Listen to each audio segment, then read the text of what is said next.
Welcome to Eugene Cannabis TV, episode 591. We've been on, haven't done a show for a few weeks. I've been having medical issues. I don't want to slip up and say mental. Oh, medical. Medical issues. But anyway, finally got together and we got a show tonight, and I appreciate the crew coming in. We were having to, we're going to go, no, we're not going to go, and back and forth, so appreciate everybody's patience.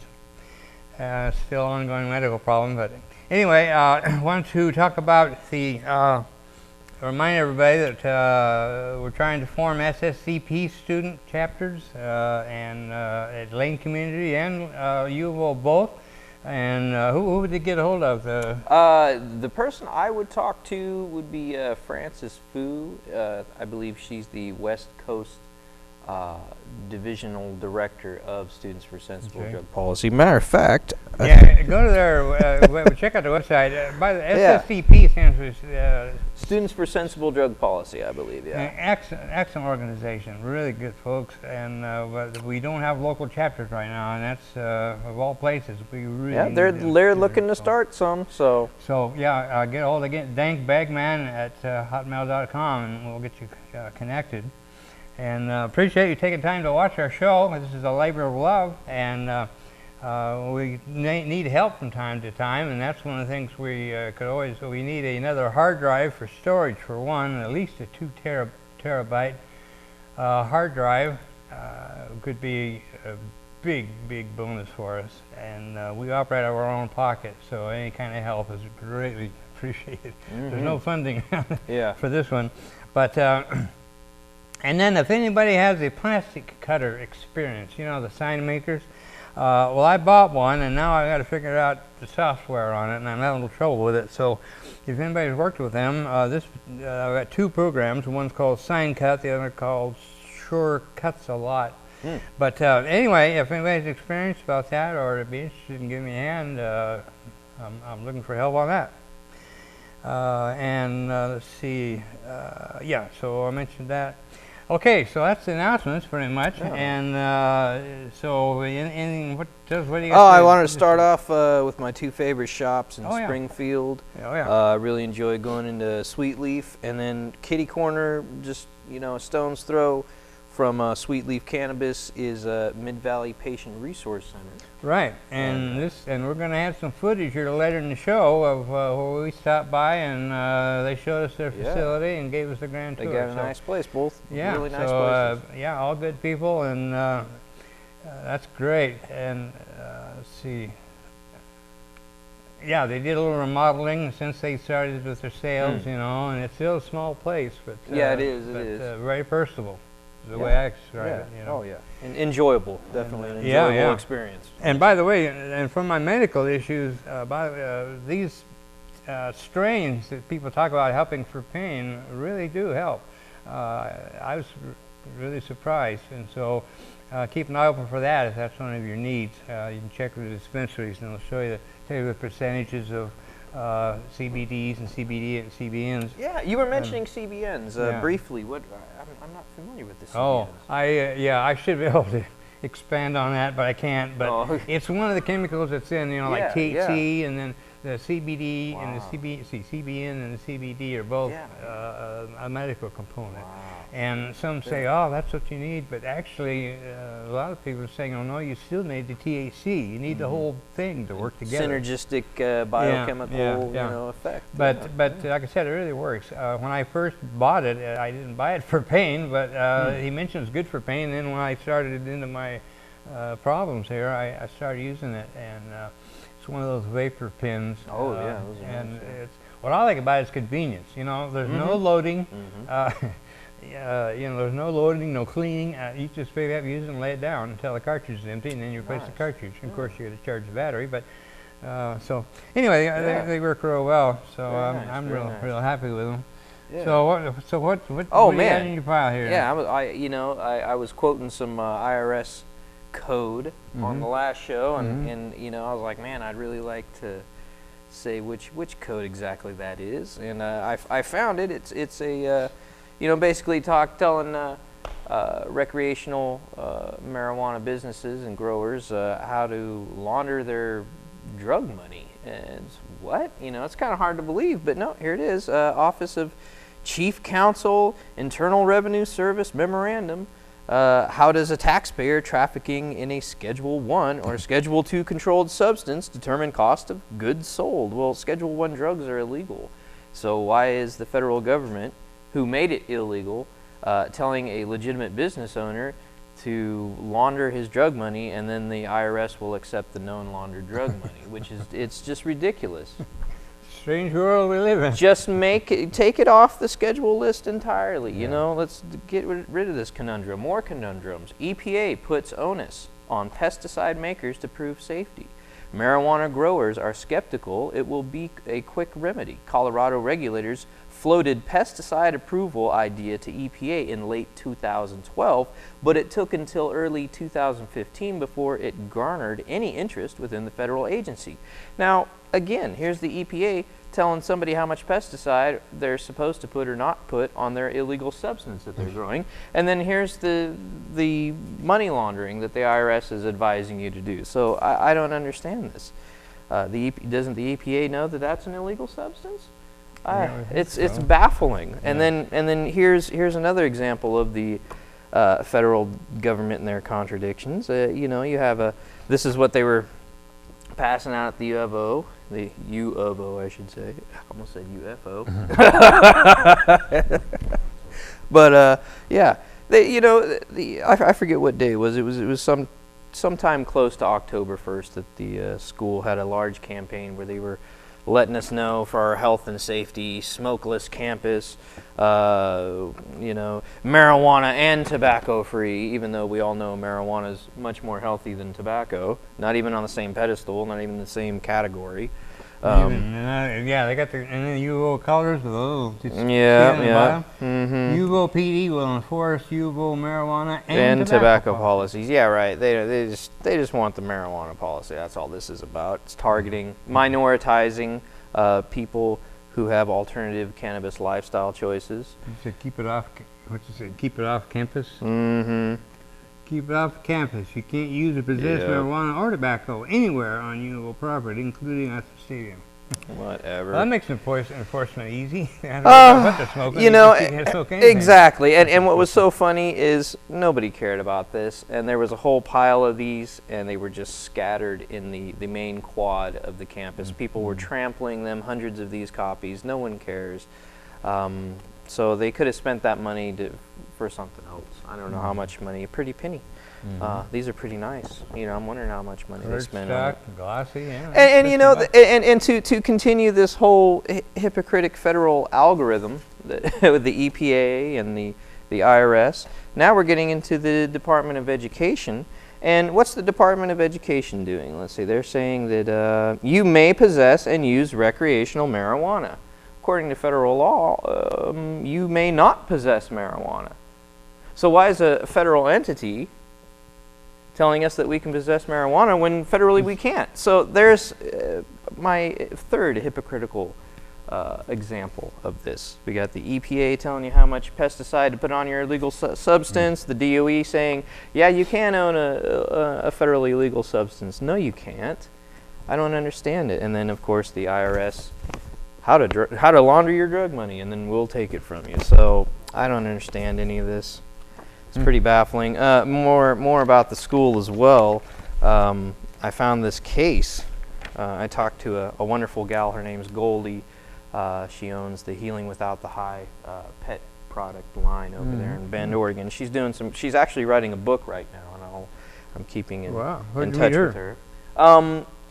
I read an article in Left Coast Cannabis about her pet products. Oh, okay. CBD-rich doggy biscuits and dog food, hemp seed meal for, you know, your pets, cats and dogs. Awesome stuff.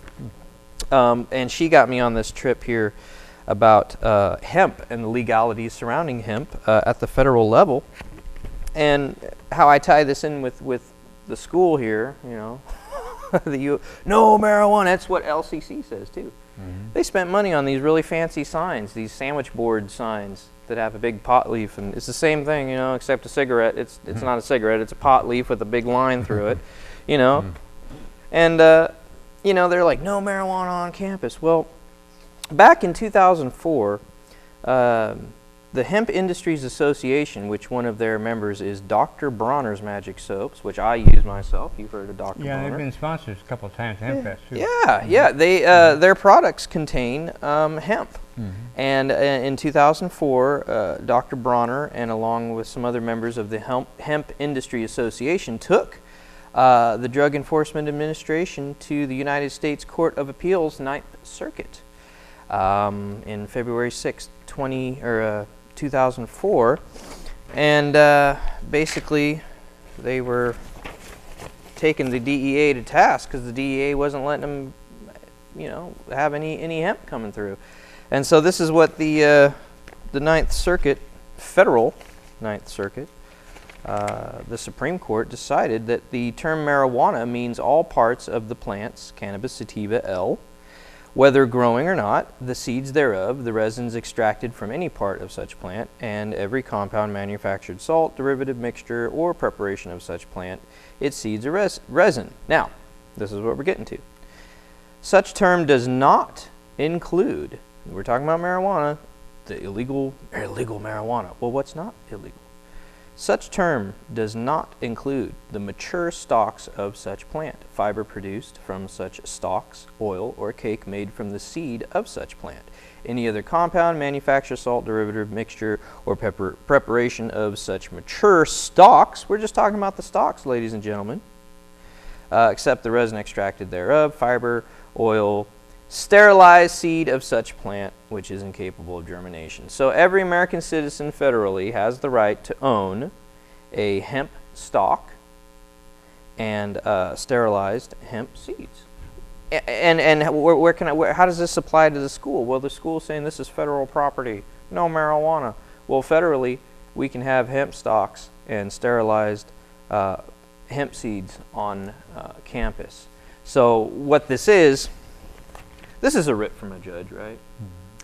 And a writ from a judge, last time I checked, is a warrant. So this is kind of a warrant for the students at LCC and the U of O to officially have a hemp stalk, S-T-A-L-K, and actually have hemp stalks on campus. So this is and I actually served this to somebody at LCC. I walked up to a person that, you know, works for LCC, and I said, hey, you know, I can walk around here with hemp stalks. And that LCC employee faculty member was trying to tell me, oh, well, we need to go to one of the administrator's office and find out if this federal writ from a judge lines up with LCC policy. And I said, can you show that LCC policy trumps federal law? I go, you know, don't you get you know, federal money from you know, the feds? Yeah, anyways, it's just ridiculous. So we get more information coming up in the second half of the episode 591, Eugene Cannabis TV. We appreciate you popping in and checking us out. So come on back, because we got more coming for you. So we'll see you then. Hey, this is DanK, and I'm at the Mid-Valley Patients Resource Center. With Danny. With Danny. So you got DanK and Danny.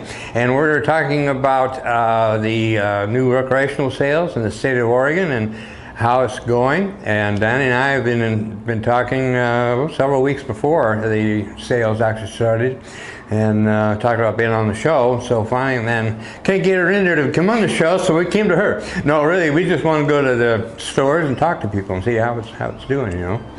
So it's been so much fun. Yeah. Yesterday was the first.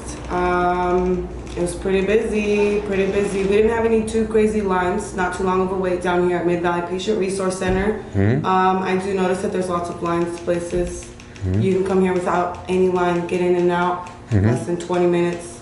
Yeah, that's great. Yeah, it's history. I mean, really making history, and so it's kind of exciting to see how it goes and how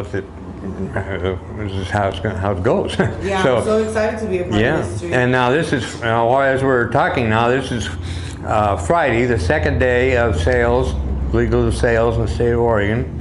And you're saying Saturday you expect it to be another really good day. We expect Saturday to be probably the best day because yesterday everybody was working. Today probably everybody's working. Tomorrow almost everybody's going to be off. Great. And everybody's just going to want to be chilling. Right. Come in and get your recreational marijuana. Yeah. So you gonna have any specials, snacks? Dancing girls? Specials. We always have beautiful girls. Check our Leafly in the morning, and we'll have a new special updated in the morning. Check your what weekly? The Leafly.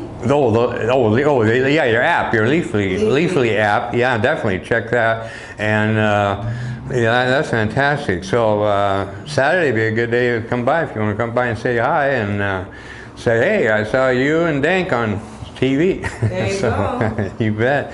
And it's the customers that come in. I suppose everybody's pretty happy, huh? Are they Everybody's enthusiastic? happy. We have people doing the happy dance before they leave. They get excited, running out, screaming and happy. They're just too excited. They've been waiting way too long for this. Yeah. It's about time. It's great. Yeah, the taste of freedom is so sweet. So, well, that's real great. Well, so that was Mid Valley Patient Resource Center at 3650 Main Street in Springfield, Oregon. There you go. That's it. So stop by and say hi and say hi. Say you saw him on. DanK told you about him. So come on in. So okay, we'll talk to you next time. We'll see you later. Welcome back to the second half of episode 591, Eugene Cannabis TV. And I just dawned on me, I didn't introduce either one of us in the first episode. So now I'll let you know who we are. You got your host, DanK, and a Stone Phillips. Stone Phillips. And it's just a great name. I don't know why I can't keep it, retain it. But so Stone Phillips is a real activist, literally on the street, and doing great work.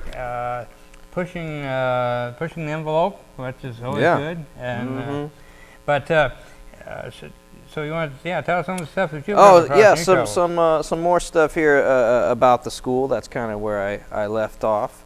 Here's another thing. This is from the Emerald Media. This is the U of O newspaper. You know, it's printed daily, and I commend the student journalists for their journalistic efforts. They got some good stories, you know. Very expensive to advertise in. I'll tell you a little bit. That's But that's not now. What's interesting about this is in this issue here, it says no ID required. There's the main feature of this paper is talking about alternatives for students who are between the ages of 18 and 21, which is this weird legal purgatory in regards to alcohol or recreational marijuana right now. So it's a real quandary for young students in that age bracket, 18 to 21. And this issue of the Emerald talks about, you know, hey, here's some alternatives to drinking. These are things you can do without, you know, having to show your ID. You know, and the school is just so great about reminding us about the recreational marijuana, and you have to be 21. 21, that's the key number that you have to remember. Well, my question is, since you're reminding young students about the alternatives, you know, to having fun that don't include having to be over 21, why don't you tell them about how you can go get your medical marijuana card, and you can be 18 years old and not be in that weird legal purgatory of 18 to 21. I can't buy alcohol. I can't buy recreational marijuana. Well, if you get your medical from such a wonderful location, clinic as a Southern Oregon Alternative Medicine, which is where I got my medical from, then these young students who are in that 18 to 21 legal purgatory can get out of that legal purgatory quite easily. So that's what I would encourage them to go do. And also, it's tax-free. The medical program is tax-free. You don't have to pay that extra little bit of tax. And also, you open the door to getting edibles, which is cool. Oils and all kinds of stuff. So all you students out there, 18 to 21, go get your medical, and don't find yourself in that weird quandary of, oh, I can't buy alcohol, I can't buy weed. No, yeah, you can buy weed now. It's medical. That's right, and like Stone Phillips said, tax-free. Yeah. Patients are not paying tax, whereas recreational marijuana, after the end of the year, will be paying taxes, so the prices are going to keep going up. And then also, I saw on the news, I don't know if you're aware of this, but you know, Bernie Sanders has really been talking about how he wants to take marijuana off the scheduling, or he's considering it or whatever. I think he went so bold as to say he would legalize it straight out or something like that, and then he's kind of like, well, you know, we'll reschedule it or something. But you know, it's funny because, you know, Bernie, back in March 4th of 2015, this is from the newest Edibles magazine, by the way. Excellent little article here about all the different candidates and what they're saying. Let's look at what the Democrats say, broad spectrum. Let's start with Bernie. Quote, this is back in March 4th, 2015. This is what Bernie was sounding like. Okay, it'll sound a little bit different than the Bernie you're hearing now. Okay, I'm going to look at the issue. It's not that I support it or don't support it. That's kind of weird. To me, it is not one of the major issues facing this country. I would disagree. I'll look at it. I think it has a lot of support, and I'll be talking to young people and others about the issues. But there's always two sides to a story. What, the people or law enforcement? So you're willing to listen to law enforcement side of the story? Sorry, Bernie. Unplugging that one. Now, how do you go from March 4th, 2015, when he'll listen to both sides of the story? I'll listen to what the cops have to say, to, I'm going to legalize it. So I think he's doing a backflip here. And I think, you know, I just... Well, it's just a learning curve, that's what, you know. I guess. Now it's like this waiting. He did get, what, the second highest grade? Yeah, well, no, actually, Lincoln Chaffee did. Right. But here's the weird thing. All these top Democrats who scored a B in their marijuana rhetoric, they all have this weird algorithm of this wait-and-see approach. So Bernie's got this kind of wait-and-see approach. Hillary, honestly, I don't think we've done enough research yet. Huh? Yeah. I'm just going to stop there, dude. Sorry. Wait and see. We got to do more research. So Bernie wants to wait and see. Hillary wants to wait and see. Let's see what Lincoln Chaffee has to say.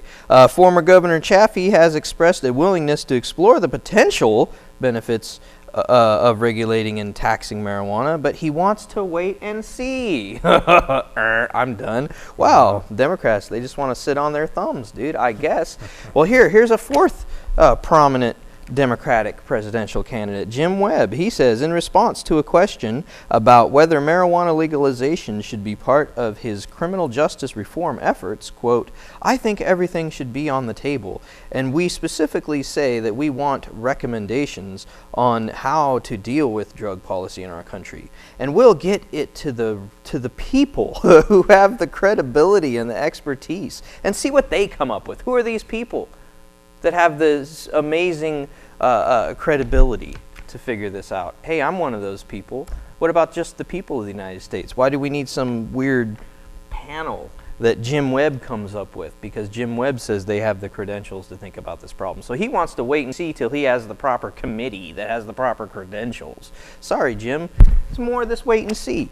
That's the algorithm that all the Democrats are given. And in my opinion, the Republicans aren't worth anything at all except for Rand Paul, and I'll read you what Rand Paul says, who has the highest grade of all of these candidates, Republican or Democrat. Quote, I'm not for having the federal government get involved. Wow. Why didn't the rest of them just say that from the get-go? I'll read on some more, though. That's encouraging words. I really haven't taken a stand on the actual legalization. I haven't really taken a stand on that, but I'm against the federal government telling them they can't. Well, that's quite a stand, you know. So he's not making any promises, but I'll tell you what he has done with Democrat Cory Booker, who's he's worked closely with to defund the DEA. So Rand Paul's talking the talk, and I'm sorry, I haven't seen Sanders really do anything except do this amazing backflip, rhetorical backflip. So it's quite incredible. So that's what I noticed. So in my opinion, none of the candidates are worth a dang, except for Mr. Paul, in my opinion. Yeah. Well, you know, every presidential election, I always say this is going to be another typical presidential election, no matter who wins, we lose. And again, about Rand Paul, High Times interviewed Rand Paul. Wow. A presidential candidate interviewed by High Times. Senator Rand Paul, the Republican candidate for president from Kentucky, sits down with editor-in-chief Dan Syke to discuss his views on cannabis and the war on drugs. And I believe you can read the entire interview. High Times has a brief little kind of teaser interview on their website, but they'll release the full interview January 12th, 2016. So that'll be quite interesting. The first presidential candidate, I think, or at least major presidential candidate. Here's another one from High Times. Earlier this month, Congresswoman Susan Del-Bene, I think, or Susan Del-Bene of Washington submitted a piece of legislation to the U.S. House of Representatives that would prevent the United States government from sending in the gladiators of the drug war to interfere with businesses and people acting in compliance with their respective states' marijuana laws. Now, that sounds okay, but I don't know. They call this thing, it is called the State Marijuana Regulatory Tolerance Enforcement Act. And they're talking about the states have to get a waiver from the U.S. Attorney General. So you killed it for me right there. So we're wrapping up the show, and sorry to cut you off there, but That's all right. Make a quick announcement. We need guests, so we'd love to have you come on the show, tell your cannabis story. Again, contact us. Yeah, please do. DanK@hotmail.com, or just come by Sheldon High School in back by the Community TV studio. 7:30 p.m. Mondays. 7:30 p.m. on Mondays. So we're going to try to keep this thing going, and if we can get guests coming in, that'll help. It's a little lighter workload on me and more interesting show. Also, I wanted to mention a couple weeks ago we wanted to talk about the Oregon actually sold $11 million worth of weed first day. Right on. See you next week. Herb. Herb is a plant. I mean, herbs are good for everything.